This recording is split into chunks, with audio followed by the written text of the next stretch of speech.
Welcome to Tanakh Talk. I am your host, William Hall, broadcasting live from Kingsland, Texas, USA, with another episode of TNT, the Twisted New Testament with Rabbi Stuart Federow.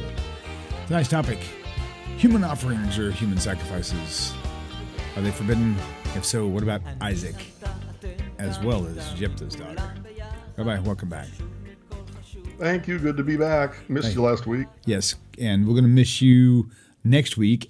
And possibly Purim. the week after, unfortunately. Yeah, next week is Purim. Yeah, so. Right. Let me see if I get my microphones. I know what my costume is. What's your costume going to be? Haman? Okay, no.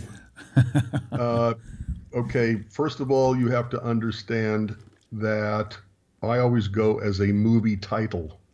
Okay, cool. So, to give you a few examples of many past years, okay, 1 year I came with Barney the purple dinosaur? Yep. Okay, sticking out of my sweater. And Barney, no, you did not come as Alien. Yes, no. No, Barney the doll. Yeah, no, but when you're doing your chest, dinosaur. It's like he's coming out of your chest, like in the movie Alien. That's lower. That's where the stomach is. Oh, right. Okay. Just kidding. All right. So Barney had a yarmulke on. Oh, wow. And then I had itty-bitty little dinosaurs taped to my sweater, each one having its own yarmulke. Okay. So what was my movie? Honestly, it would have. The only thing I could think of would be Fiddler on the Roof. I don't know any Jewish movies, to be honest with you. Whoa! No! I didn't say Jewish movies. Well, I said they're wearing yarmulkes. Movies. I mean, come on. No, but you have to know the movie title. Okay. Ready? Go for it. Jurassic Park. Oh my goodness gracious.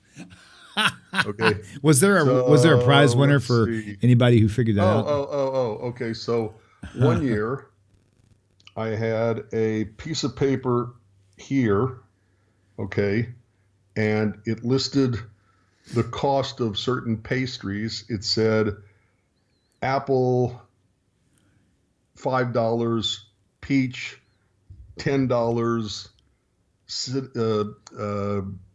cherry $12, okay, and then all the way around it, I had the carobs on my shirt.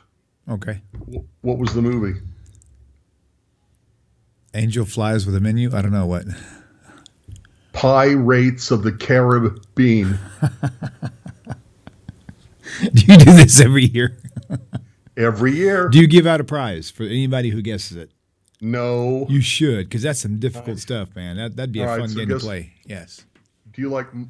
I will give you a hint. Okay. Do you like Marvel Comics? Yes. Okay. So this coming Monday night, don't tell anybody. I am going to have a feathers all over me. Okay, and I'm going to be having my prayer book. Okay, let me think about this one through here. Movie title. Yeah, Marvel Comics. Man, I don't know. Feathers all over with a prayer book. I'm coming as Birds of Prey. See, I didn't even know Birds of Prey was. Oh, that's a new movie. That's a new movie. That's why I probably didn't miss it. That's probably why I missed it. I got you. Birds of Prey. Just don't show up like Harley Quinn. They probably will kick you out. Just saying. Yeah. Okay. But anyway, that is how You're funny. Dress for Purim every year. I think that's hilarious. I think that's hilarious. Huh? I think that's hilarious. That's awesome. Well, thank you. Yes, very good. All right, I'm trying to get my YouTube pulled up here.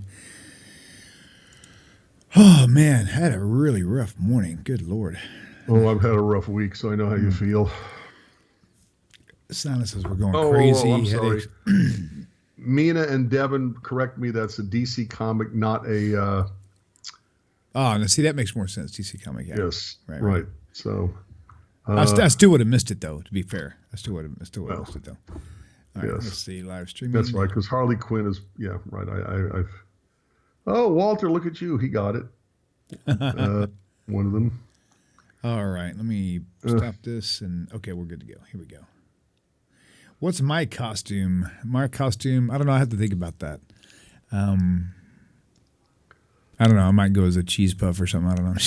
I have no clue. I ain't got a clue. If I could choose and I could tie it in with Purim, it would be Doc Holliday from Tombstone. Is there any doctors in the Torah? I'm not talking about the Rambam and all these other. Are you thinking? That's a very good question. There you go. Right. So who knows?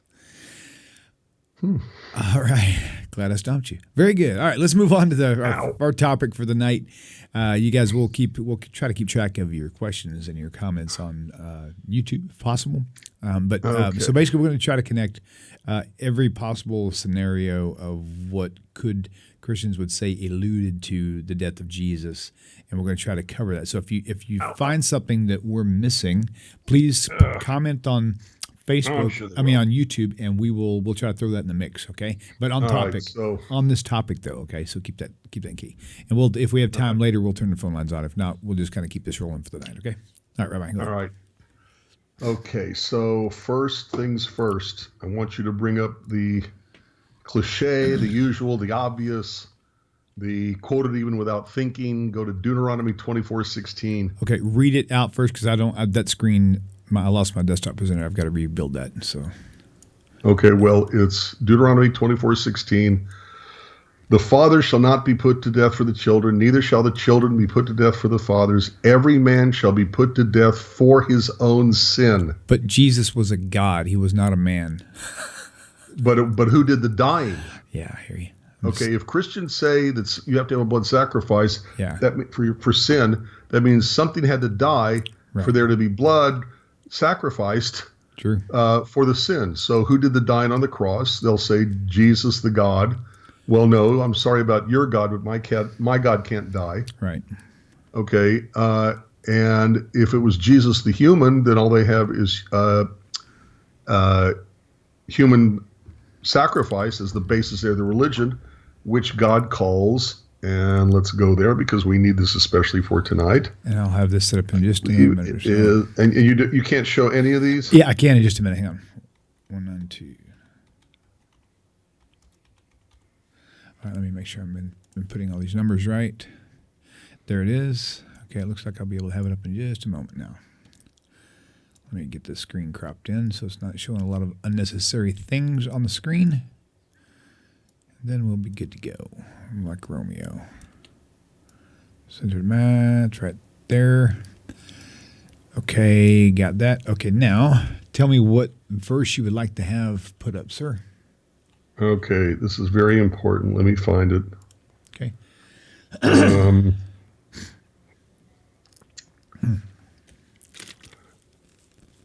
What am I doing wrong? I can't understand why I can't find it. While you're looking, I'm going to mention one of my favorite verses of all time. Okay. Deuteronomy 29:29. The secret things. In the verse 29:29. I'm sorry, God. Or in Hebrew Bible, it'll be 29:28. It says the secret things belong to the Lord, but the things that are revealed belong to us meaning the Jewish people, and all of our children forever, right?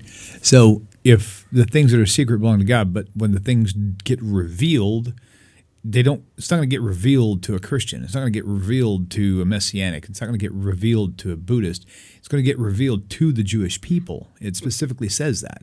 So the fact that they never followed or bought this whole boat and ticket of Jesus, then that just means that whatever got revealed to you guys or to the Christians was a fake. It was a fraud. Because it very clearly states that if anything gets revealed, it'll be revealed to the Jewish people and their children forever. That's my favorite verse. Okay. Don't ask me why. I had it. I know it by heart. And right now I'm having problems finding it. What is the gist of it? It's where it says no human sacrifice. Oh, yeah. And I know it's in Deuteronomy. I can't remember where it is. Yeah. 15. No, hold on. Let me look it up. Somebody on YouTube is going to tell us where it's at. 12. Deuteronomy 12.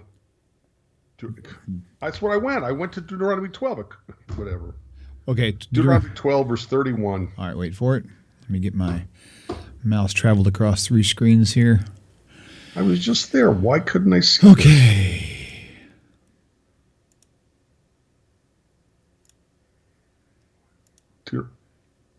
Okay, Deuteronomy 12.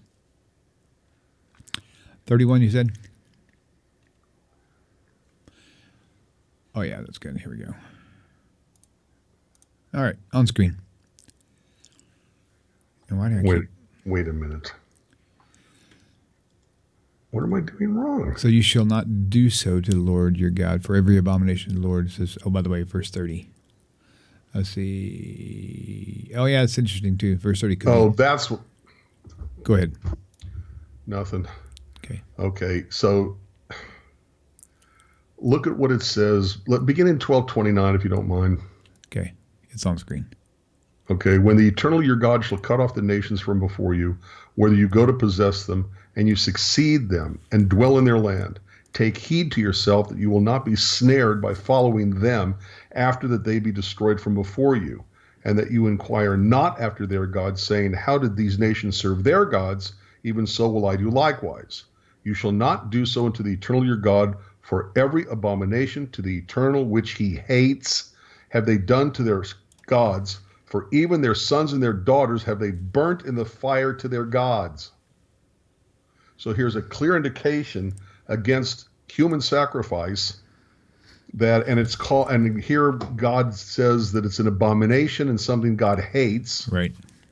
But look, and more importantly, what does it say about the people there? Don't become like them. Don't do anything like them. Now, there's a more important place a few chapters later in 18. Go to 18. Okay. Because you got to understand that repeatedly throughout the Tanakh, especially the Torah, human sacrifice was simply not done. Okay, Deuteronomy 18, what verse? 9. Okay. Right. And by the way, this also explains some other things too. Okay. Okay. That mean God of the Hebrew Scriptures, where he did what's it called? Wiping out a whole group, genocide, where he committed genocide. He just killed everybody. What a horrible God, because he's vengeful and all this other stuff. And they don't read the Tanakh. They don't read the Torah. They don't read carefully. Okay. Abraham is in the promised land. We're not going to go there, but Abraham is in the promised land, and God says, this land is going to belong to you and your descendants, but the crimes of the people, the sin of the people, has not reached a point where we're going to destroy them. Why? Because God hopes for their repentance. Didn't happen. And then here we have in Deuteronomy 18, verse 9 and following, okay, when you come into the land which the eternal your God gives you, you shall not learn to do after the abominations of those nations. There shall not be found among you anyone that makes his son or his daughter to pass through the fire, or that uses divination, or an observer of times, or an enchanter, or a witch, or a charmer, or a consulter of familiar spirits, or a wizard, or a necromancer. For all that do these things are an abomination unto the eternal, and because of these abominations, the eternal your God drives them out from before you. Mm-hmm. And you shall be perfect. I'm not sure I like the word perfect as a translation for that word, but whatever. And you shall be perfect with the eternal your God. Yeah. Okay, so it's telling us that the reason why the people of the land are getting kicked out of the land and destroyed from before the people of Israel is because explicitly they were sacrificing their children. They're making human sacrifices out of their children. Right. Okay. All right. So repeatedly, over and over and over and over and over again, God is saying human sacrifice is an abomination. Okay. Now, let's go tackle Genesis 22. Okay. And I have been told by numerous friends of mine who are rabbis that I overstate my case, that I have to watch my words carefully. So I will try to be very careful. Okay. Okay. Go to Genesis 22. Verse. It doesn't matter yet. Okay. Okay. Christians, as we know, are going to take a look at the sacrifice of Isaac. Right. Okay. Anywhere in the story where Isaac was actually sacrificed? No. So why call it the sacrifice of Isaac? The near sacrifice, okay, and in Judaism we call it the Akedah, the binding of Isaac, because he was bound, but he was never sacrificed. Right. That's Christian nomenclature, okay, to call it the sacrifice of Isaac. All right, but they will look at this and say, well, see, God was going to have Abraham sacrifice Abraham's son, but Abraham's son was only a mere human, but God put forth his son, who was God and worthy of sacrifice, which, as we already said, who did the dying? Okay, if Jesus died, but then was resurrected 3 days later, all he didn't die, he just gave up a weekend. Right.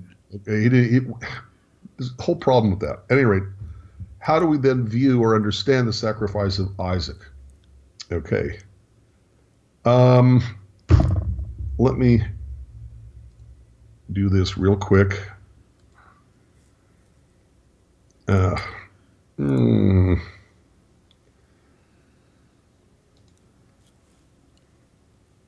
Okay.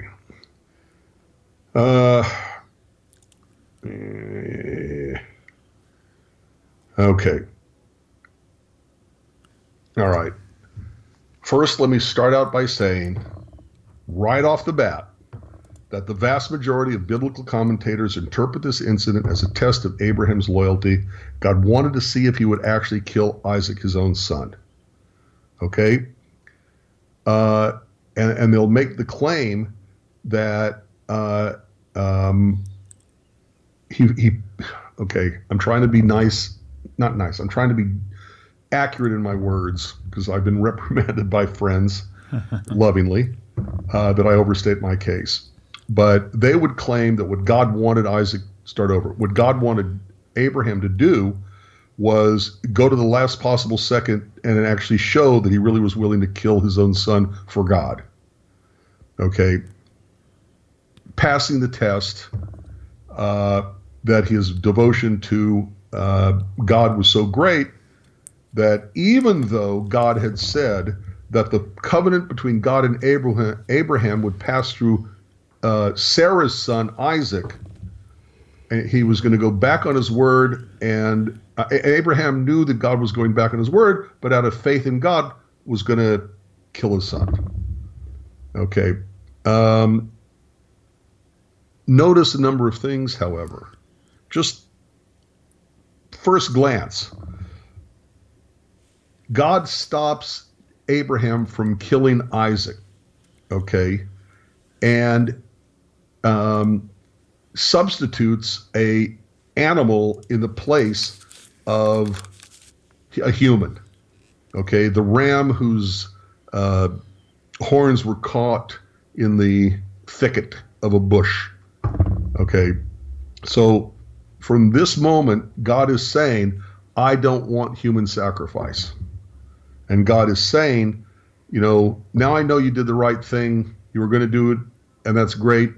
And don't kill children, which would go along with everything else we've just read tonight. Okay. And instead, I'm giving you an animal as a replacement. Okay. Right. All right. So, point being, at the end of the day, God stopped him. He didn't allow it. That's the whole point.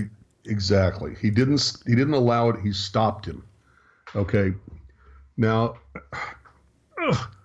in the Midrash Genesis Rabbah, God says, I never considered telling Abraham to slaughter Isaac.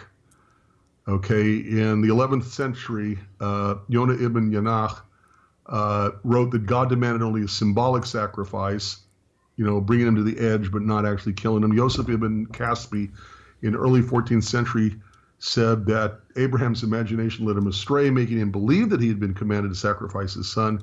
And Ibn Kaspi writes, how could God command such a revolting thing? Okay. You have numerous people, commentators, going back that far. Genesis Rabbah, by the way, is one of the oldest collections of Midrash, okay, questioning whether God wanted Abraham to actually do the slaughtering. So my understanding, okay, and I usually overstate the case that Abraham flunked the test, but I will not say that. Instead, I will say that what we have here is a different test, and God was extremely disappointed in Abraham. Okay, rather than say that he flunked the test, I shouldn't say that anymore. Abraham disappointed God deeply. Okay, so let's take a look at these things. Go to Genesis 22, 1-2. Okay? Okay. And it came to pass after these things that God tested Abraham and said to him, okay, who's talking? God is talking. Right. And God directly says, Abraham. And he said, behold, here I am. And he, that's God, said, take now your son, your only son, whom you love, and get you to the land of Moriah, and offer him there for a burnt offering upon one of the mountains which I will tell you of. The Hebrew is offer him there for a burnt offering. It doesn't say kill him for a burnt offering. By the way, they weren't burned alive. They were killed first, and then the body of the animal was put on fire. Okay. If you take a look at the original Hebrew, it says V'halehu sham la'olah, which literally would be translated as raise him up there for a sacrifice. Raise him up as a sacrifice is not the same thing as saying make him a sacrifice. So the text doesn't say that God demanded Isaac to be a sacrifice, that he be killed, but rather only that he should be raised up for one. Okay, now does that typically mean that once he brought him up there and bound him, that was the limit as soon as he's reaching for the knife, okay. Gotcha. Right. He had fulfilled what he thought God wanted him to do. Okay. But from my perspective, and I'm not claiming anybody else, so take my statement with a grain of salt. Okay, God, as it says in numerous commentaries, in going back to Genesis Rabbi that I just mentioned, okay, the text repeatedly says God did not want Abraham to actually kill his son. So if God didn't want Abraham to actually kill his son, what's the test? And as far as I am concerned, the test is that God wanted Abraham to tell God, no, I won't do it. Okay, what had just happened before this? Abraham is in Sodom and Gomorrah. Okay, is in the story of Sodom and Gomorrah.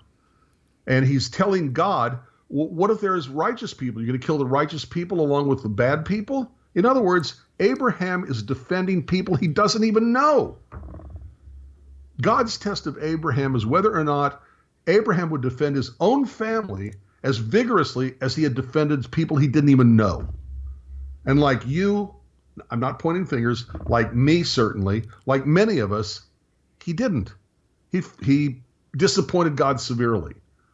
Many of us will talk sweetly to a voice on the phone, get off the phone, and then speak disrespectfully to our spouse or our kids, treating others, even strangers, better than we treat those we love. Right. So the test put before Abraham may not have been that he would get very close to showing that he really believes in God and trusts God and is going to kill him. Maybe the test was that God wanted Abraham to defend his own flesh and blood as strongly as he defended strangers with Sodom and Gomorrah. And when he didn't do it, God is deeply disappointed. Okay? You could say that even in this scenario, Abraham passed the test because he was doing what he thought God wanted of him. But what's the result of this? Okay? In the beginning, as we just read, God is speaking directly to Abraham. Okay? And God said, and God said to him, Abraham. So it's God who's speaking. Okay? But now take a look at Genesis 22, 10 and 11. Okay. Okay. In Genesis 22, 10 and 11, And Abraham stretches forth his hand, takes the knife to slay his son. 11, and the angel of the Eternal called unto him out of heaven and said, Abraham, Abraham, and he said, here am I. All of a sudden, it's an angel of God, not God who's speaking to Abraham. God never speaks to Abraham directly again from this point on to Abraham's death. Wow. It is as if God is saying, he did the right thing from his perspective. But I can't believe you let it go that far. I was hoping for better from him. Mm-hmm. Pat him on the head. Remind him of all the things I've already promised him, because for doing this, isn't it interesting that not one new thing is given to Abraham for obeying, for passing the test? Right. You would think that instead of saying everything up to this point that Abraham had already been given by God, promised by God, there'd be more stuff, because he even did one more thing by almost sacrificing his son Isaac. But every single thing that he had been promised is merely repeated here. Okay? Genesis 12:2, 12:3, 12:7, 13:15, 13:16, 13:17, 15:1, 15:5, 15:7, 15:14, 15:18, 17:2, 17:4, 17:6, 17:8, and 17:16. All those verses encompass everything that here the angel of God is saying to Abraham, okay, that had already been promised to him in the long number of verses I just listed.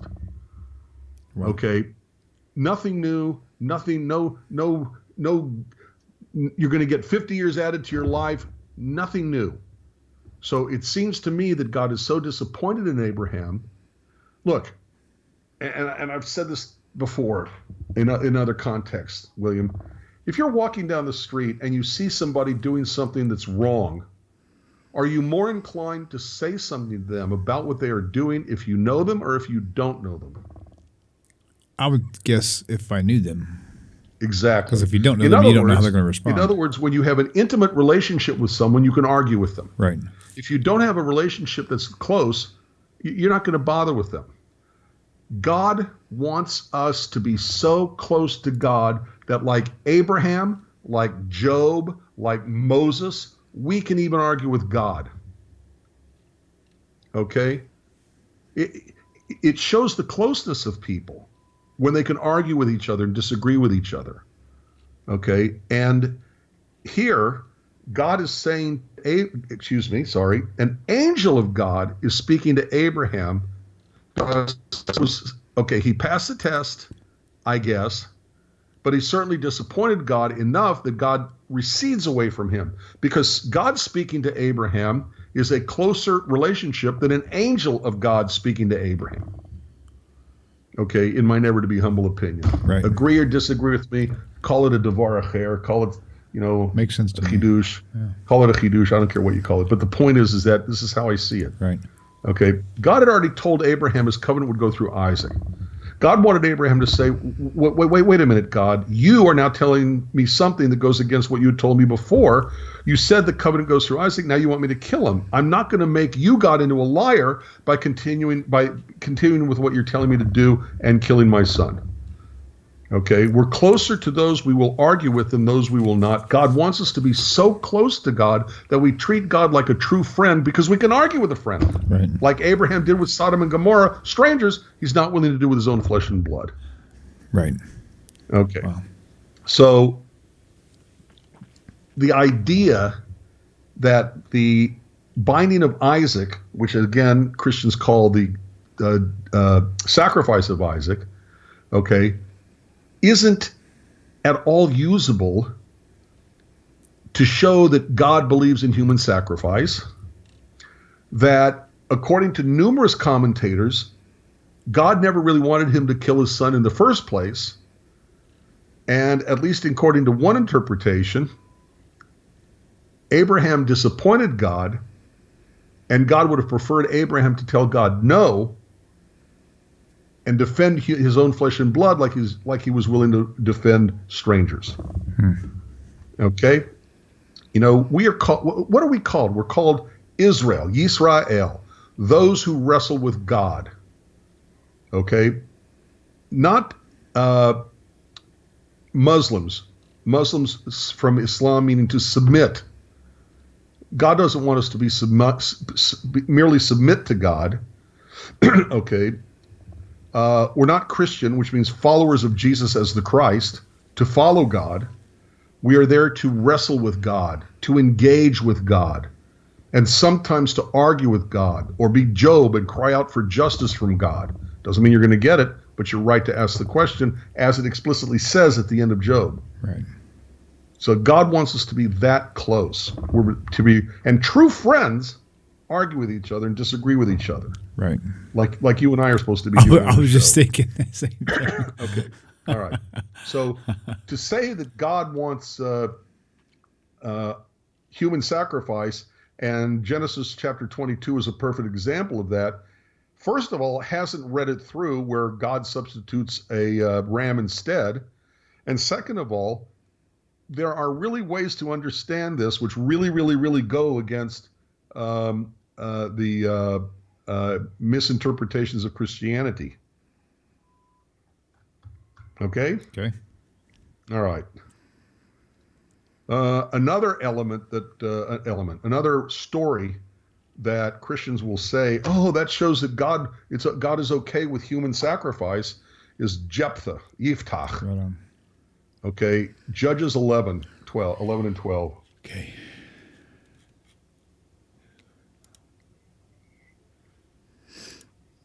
And by the way, there's a disagreement among the rabbis of tradition, okay, about how to understand what's going on here. Right. Okay. Come on. All right. Jeptha gets asked by the Israelite leaders to lead them in battle against the Ammonites. Who are the Ammonites?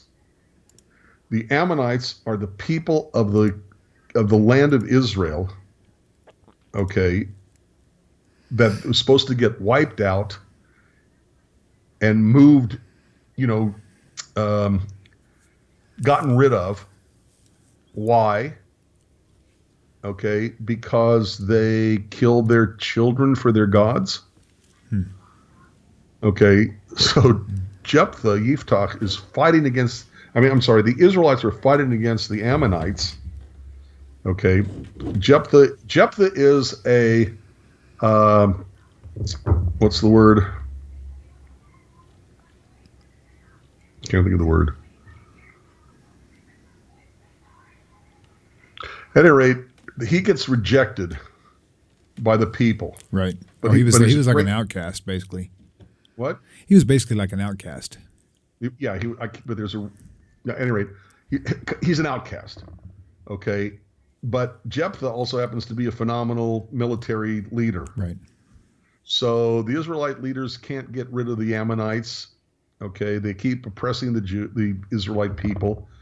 So they ask him to lead them in battle. He says, fine, I'll lead you in battle, but if I win the battle against the Ammonites, I get to be your leader.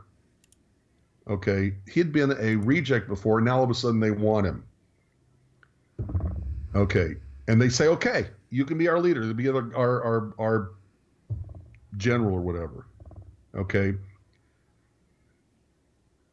Yiftach is about to leave his home, and he says a prayer, a vow, a promise, an obligation, whatever you want to call it, to God. If you truly deliver the children of Ammon into my hands, then it will be that whatever comes out of my house, comes forth from the doors of my house towards me when I return in peace from the children of Ammon, shall be for God, and I will offer it up as a burnt offering. Okay, so take a look, okay, at Judges 11:30. Okay.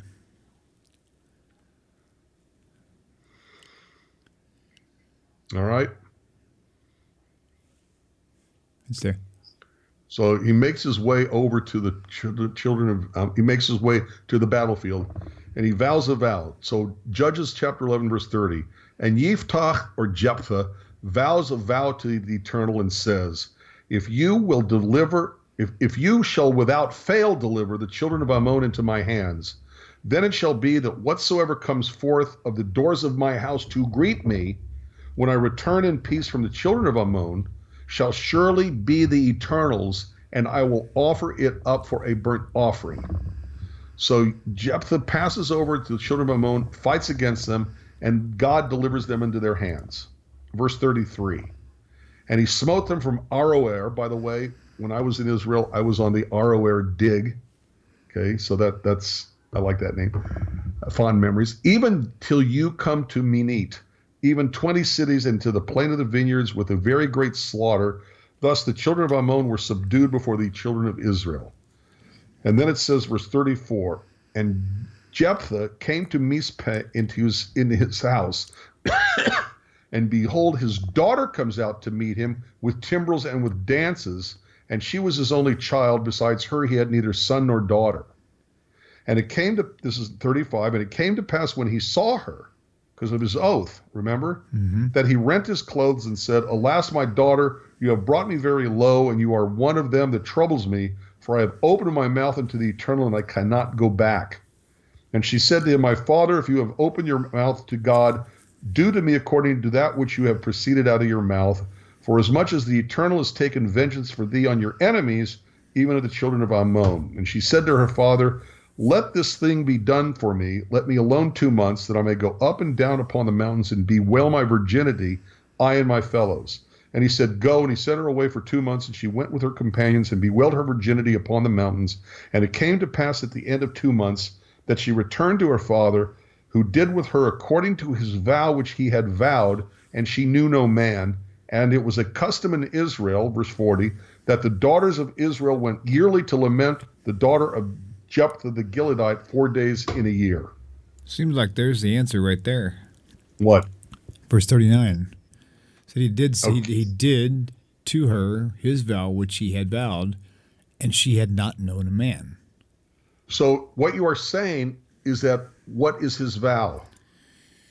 Well, in this case, the result of his vow would mean that he would not have any offspring. He wouldn't have any grandkids, or his name would die off, basically. All right. There are many rabbinic interpretations of this, interpreters of this, that say actually he killed her. He slaughtered her and burned her up on an altar. But that would make no sense. Why put in there and she had known no man? That doesn't make any sense. Unless it was 9 months later. It also doesn't make sense because go back a few verses to 37.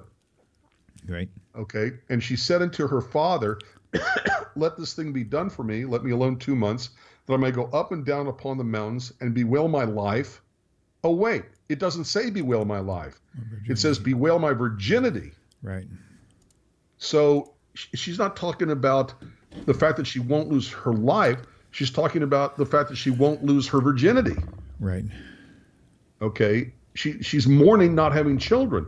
And why does the text go so out of its way to say that she was his only child? Right. Because if she doesn't have children, as you just said, Jeptha has nobody to carry on the line. Okay. Right. Now there are some Kimchi and what's his name? Can't think of his name. Kimchi and another famous commentator say that basically she got confined. She was no longer allowed to be out among people. She basically became a prisoner or something. What, sorry? Kind of like a prisoner or something. Well, not so much a prisoner, but a Vestal virgin. Okay. Okay. In other words, that she didn't date anybody. She never had kids. And his promise of where'd it go? Go back to 31. Okay. It shall be that whatsoever comes forth of the doors of my house to meet me when I return in peace from the children of Israel shall surely be the Lord's, and I will offer it up for a burnt offering. Some commentaries say these are two separate clauses. Okay. One, if it's an animal, I will offer it up for burnt offering. But if it's a human that comes out of my house, then it shall be the Eternal's. Right. Okay. Now, I know this is in there. I just can't find it again. Okay. But Samuel, the prophet, okay, is going to be dedicated to the service of God. Okay, why do I say that? Samuel is going to be dedicated to the service of God at not the Temple of Solomon, obviously, but by Eli. Before, where was it? By Eli. By Eli. Where was Eli? I forgot where he was. I can't remember. I'm trying to think. No. At any rate, the point is that if I could find it, when a child is dedicated to service in the temple, along with the child, when they come to the temple, they make a blood sacrifice. They offer a sacrifice, and I think it's a whole burnt offering. Okay. Look at 1 Samuel 3 and see if that's it. Wait, what? Say it again? 1 Samuel 3 is where it says the Hashem had called. 1 Samuel That's where he called him. Let me see if that's it right there. No, probably in 2. Okay.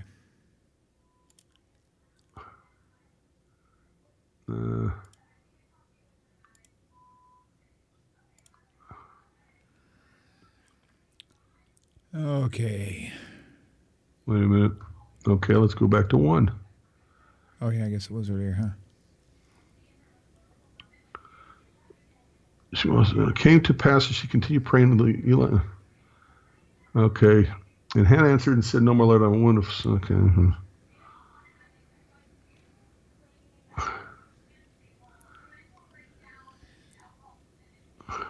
So you're looking for a specific verse wrapped in there? Yeah. Okay. Let's see. Here it is. Verse 24. 1 Samuel 1, verse 24. Okay, 124, got it.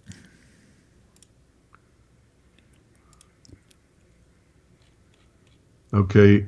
And when she weaned him, she took him up with her with 3 bullocks and 1 ephah of flour and a bottle of wine and brought him into the house of the Eternal in Shiloh. And the child was young. And they slew a bullock and brought the child to Eli. So along with the bringing the child for service in the temple, they're also bringing a sacrifice that would be slaughtered. Right. Okay, so it's quite possible, according to the text, where'd it go? Where'd you go? According to the text, that when Jeptha, okay, is offering her services in the temple, basically it means she stays a virgin. Right. That he also brought an animal to be sacrificed. Right. And so the verse that we had in Judges 11, what was it? Let's see if I still have my tab open here. No, I don't have it. I don't have it. Whatever comes forth out of the doors of my house to meet me when I return in peace from the children of Ammon shall surely be the Lord's, and I will offer it up for burnt offering. So the girl, her virginity is effectively given to God. In other words, right. She's not going to have children. And then they also bring an offering for a burnt offering. Right. So numerous ways to understand this without violating what we talked about at the very beginning of our hour tonight, and that is God thinks human sacrifice is an abomination. Right. And something God hates. Okay. And wait a minute. Very important. Okay. At the time of Jeptha, okay, you had a high priesthood, obviously. And according to Jewish law, a person who makes a vow that's a stupid vow like this, you go to the high priest and you say, I really made a stupid vow. and the high priest basically gets rid of the vow, right? And instead you make a donation to the temple. Right. Okay, Jeptha could have done that. Right. He could have gone to the what's his name, the high priest of his day, and said, "Hey, I really made a stupid vow."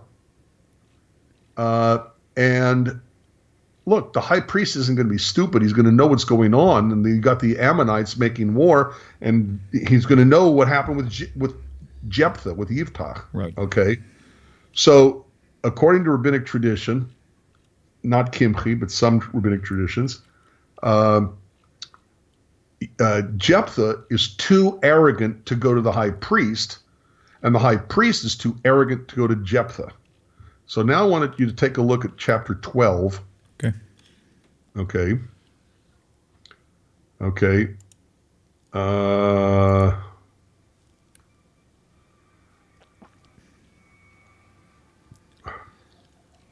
What verse? Wait a minute. Okay. No, here it is. Okay. Take 12. a look at Judges 12:7. Okay.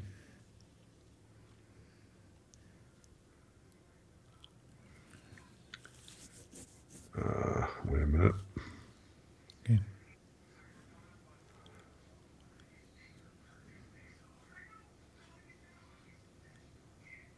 Right. See, okay, this is bad translation. All right. The translation that you have reads what? Verse 7. And now Yes, stand, please. and I shall reason with you before the Lord. No. Wait a minute. What chapter are you on? The same verse, same chapter, 12, verse 7. 1 Samuel 12:7.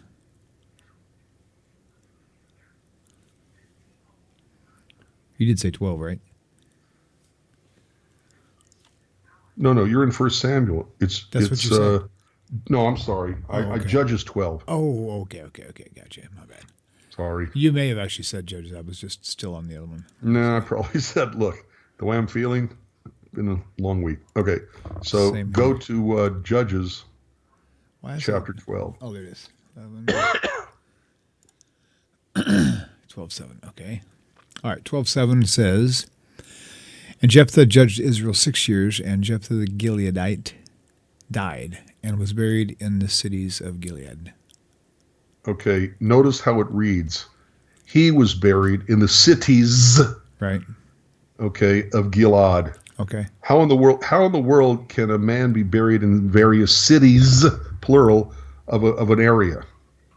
Not and the answer is that God was so angry at Jeptha for, according to one kind of interpretation, where he actually killed his daughter. Wow. That Jeptha started literally losing his limbs. Wow. They were falling off his body, and wherever they fell is where they were buried. Wow. What a horrible way to die. Wow. Okay, because it says he was buried in the cities of Gilead. What is the Hebrew word there that would justify the plural form of that? I couldn't hear you. In the verse in the Hebrew. Okay, it says Hagiladi Vayikbor Bi'arei Gilad. It's the last 4 words, or technically the last 3. But the line it's on has 4 words in it. So what is Hagiladi? The Gileadite, the man from it's It's Right, and then so the next 3 words Vayikbor Ba'arei Gilad. By the way, on my screen, your Hebrew's about that big. So. Oh, really? Gotcha. Anyway, so he was buried in the cities of Gilead. What is the Hebrew word for cities? The translation is verbatim what the Hebrew says. Okay. Oh, it is. Okay, good. Which word is cities there? Sorry, I'm kind of going up. Ba'arei. Ba is in. Okay. All right. Oh, yeah. All right. Yeah. Cities of. Gotcha. Construct plural form of the words for city. Irei. Gilad. Cities of Gilad. Thank you for the Hebrew lesson. I'm really. I should leave that to. Wow, Gavriel. Yeah. Okay. So, according to their split of how to interpret this, the ones who say that he actually killed his daughter, God was so angry with him that he had some disease that caused his limbs to just fall off. Okay, that's why he was buried in the cities of Gilead. Wow. By the way, the high priest, Pinchas, I believe, at the time, why didn't he get up off his tush and go see Yiftach, Jeptha, and say, "Hey, I heard you did this stupid verse. You know you don't have to follow through on it. Make a donation to the temple, and it's a stupid vow." Right. So why? Okay, so according to the side that says he actually did slaughter his daughter, okay, said that his punishment was a horrible death, and the punishment for the high priest who was too arrogant to go to Jeptha is that he lost the ability to prophesy. The Spirit of God left him. Right. Okay. So either, okay, the text indicates the punishment of Jeptha for actually doing it, or if you follow a few rabbis who said, no, he didn't actually kill him. Basically, her sacrifice was her sacrifice of having children. She remained a virgin throughout the rest of her life. Okay, and take your pick on which version, but either version indicates that you cannot use the story of Jeptha, Yiftach, as a way to prove, well, God approves of human sacrifice. Okay, the reason why I began by showing you or reviewing, because we all know him, we've seen him in other contexts, about how God condemns human sacrifice is because either God calls sacrifice an abomination, something he hates, and didn't really mean it, or God calls human sacrifice an abomination and something he hates and changed his mind. Right. And where in the world does it say that God changed his mind on this topic? Right. It doesn't. So look, everybody is free to interpret any verse any way they want. That's the freedom of our mind. We can interpret anything any way we want to, and all you can tell me is you don't agree with my interpretation. But if I have an interpretation of Scripture that you show me violates another verse in Scripture, a verse that is clear, doesn't need interpretation, doesn't need spin, but literally states against my interpretation, then my interpretation has to be thrown out. Yeah. And if you've got all these other verses that clearly, simply, literally, Peshat means God hates human sacrifices, then if you interpret a verse that talks about human sacrifice against the concept we just talked about, you have to get rid of and ignore the interpretation, the spin that says God does like sacrifice. Right. Am I being clear? Yeah, totally. Okay. So the whole idea of being able to use the Akedah, the binding of Isaac, or the supposed sacrifice of Jephthah's daughter as a way to show, oh yeah, God really approves of human sacrifice, violates these other verses where clearly God condemns human sacrifice. And unless God lied or unless God changed his mind, then you can't interpret these verses about the binding of Isaac or Jeptha as if it's okay and it condones human sacrifice. Right. I don't know. That was so incredibly late at night. Actually, it's not late. I'm just. Yeah. It's late and later than usual because you're not feeling well, and same here. So, I would say it's 10-degree weather, and then it's 80-degree weather, and then it's 10-degree weather. Just it's like beating people up. Yeah, right. No kidding. That's true. Yeah. Well, I don't know about you, but I think that's probably justifiably a closure right there. All right. What do you think? Yeah, I haven't looked at all at the chat, so I have no earthly idea how. I haven't either. We'll have to go back and watch it, see if there's any good comments or questions we can follow up with next week. That'd be cool. Okay. All right. So I'm good with that if you guys are. Thank you all for tuning in, Rabbi. Thank you so much. And hope y'all have a great week. And when Purim comes, think about the costume I'm going to wear. And I'll still think about mine, Julie. We'll figure out what's going on this show one of these days. So you guys have a great Purim. Like I said, you won't see us next week here. I'll have a couple other shows that will air. I'm just not sure when. And then 2 weeks from now, we won't have any shows at all. Oh, Julie, Julie goes, Rabbi needs to go to karaoke with us. Marcy's brother-in-law had his 50th birthday, and for his celebration, they went to a karaoke, and we were singing karaoke. Cool. That would have been a night to remember. I was off tune. Marcy was beautiful, of course, but I was off key, and I don't care because I love singing. So there. Then Jules is right. You got to come with us when we come down next time, all right? We'll make it. I'm ready, but if you can stand me singing every song that everybody else sings. That works for me. All right, guys. We'll see you later, Rabbi. Love you, man.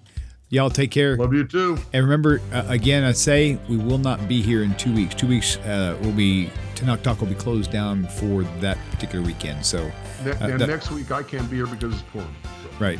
So just be clear, that is the weekend of the 15th. So mark your calendars. All right, guys. Take care, everybody. Shalom, shalom. We'll see you on the other side. Take care, Rabbi. All right.